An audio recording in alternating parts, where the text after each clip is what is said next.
tahay su'aasha ugu dambeysay aan ku soo afmeerayna barnaamijkeena waxa ay tahay assalaamu calaykum waan idin salaamay sheekh iyo dhammaan bahda Somali Channel sheekhu hadaan joogo wadan aad u qabo oo hidr la'aan ah nafsadana aan qabo uga baqo ma tukan kara anigoona qabaysanin salaada alxamdulillah ha maya adigoon tahaaro qaadanin ma tukan kartid laakiin waad gabagabeysan ama waad booraysan biyaha ka cabsato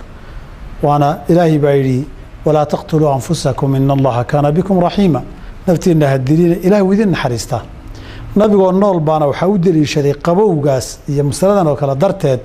مستندنا وكلا وحاود لي شريك عمرو بن العاص رضي الله عنه وأرضاه نبي مركو شيء دليل كاود لي شريك أرنتاسنا نبي قوام مصاديو أقبلات بيهيد وادخل دانتين مدهن صادرت الجواداسي قبيس الآن ويتكن كرتا لكن بدل كي قبيسك gabagabeysi bay sameyn oo qabayski u niyoon marka horeysay biyo kulul heshana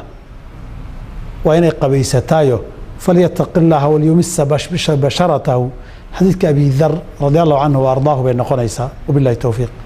guud ahaan daawadayaal inta ayaynu ku soo afmeeraynaa barnaamijkeena kulanka Shibli oo aad inooga barateen toddobaad walbahaadaha iyo kale ugu horeen waxaan u mahadcelinayaa Sheekh Maxamuud Maxamed Shibli oo hadii jeer waqtigiisa qaaliga u hora sidoo bulshada Soomaaliyeed uga jaahil bixin lahaa dhanka diinta Islaamka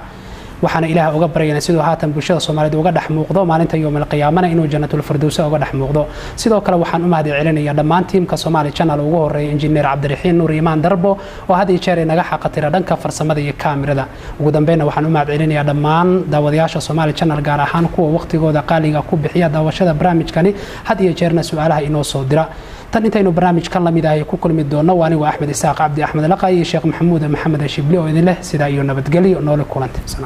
السلام ورحمة الله